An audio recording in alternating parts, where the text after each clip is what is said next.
If you're a young person from Melbourne, you might have experienced this particular interaction. You're usually alone and you suddenly get approached by two random strangers. It might be as simple as them complimenting your outfit, asking for directions, or asking you to do a uni survey for them.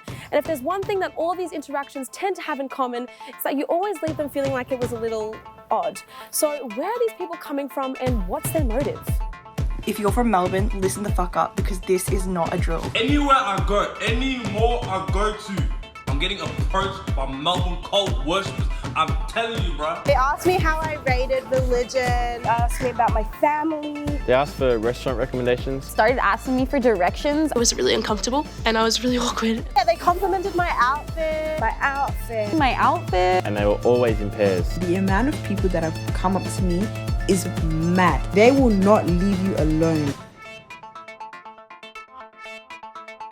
So my name is Laurie, and I was part of Shincheonji for about 7 years.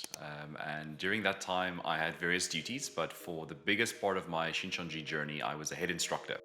So SCJ's doctrine is very appealing to a lot of people because it's able to simplify some of the complicated parts of the Bible. And they believe that they're the only true organization. They have the promised pastor, the only true pastor, Manny Lee. He can give you the true interpretation of the Bible. And unless you belong to them, you don't have salvation. You're not a true Christian, you're deceived, you belong to the devil. Unlike typical cults, Shincheonji hasn't created some wacky religion where they live out in tents in the middle of nowhere or believe a sheep is their god. No, Shincheonji believes in the Bible. Essentially, they're just incredibly devout Christians. So are they even really a cult? I would suggest strongly there is a cult. Let's take churches to begin with. People often join churches because their families belong there already. They go to church, they hear the message, and they take it on their own beliefs and their own faith practices. Cults are a little different. They are almost deliberately evasive. One of the things that makes Shincheonji's recruitment process very deceptive is the fact that they use maintainers. They have people that are actually already members of Shincheonji that befriend people outside of the organization and I'll ultimately join the recruitment process with them by pretending to be fellow students. And they gather all your personal information, they listen to your doubts, and they share everything with the Shincheonji teachers and leaders so that they can use that information to then more effectively recruit you. At this point, you're probably wondering who would fall for such a thing. Well, it turns out it's really not that simple. Hey, I'm Adam, and I joined the SCJ in May 2022. Hi, I'm Hosna. I was recruited into the SCJ group twice. When I joined, I assumed it was a Protestant Bible study. Initially, you actually think that they're doing a uni project or they're just some people trying to make new friends. The first time that they approached me was on campus.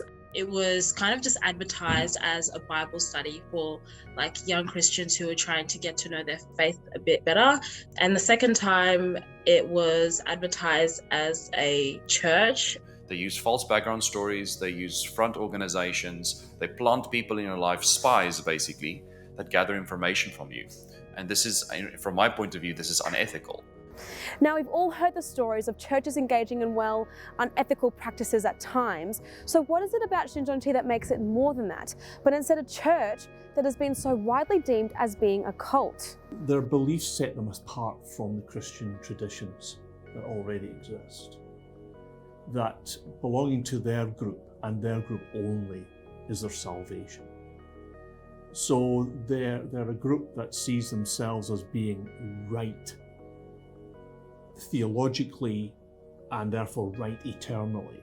There's no time outside of SCJ, it just becomes your life. So once you leave your Bible study, it's not like you go back to your personal life with your family and whatever. They're just always there, they're always on your back. They would make sure that you understood the content, and to prove that you've understood is basically agreement.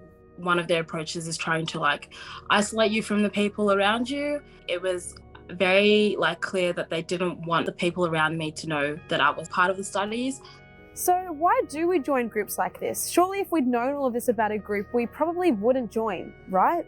Usually a cult doesn't identify who they are, at least not initially.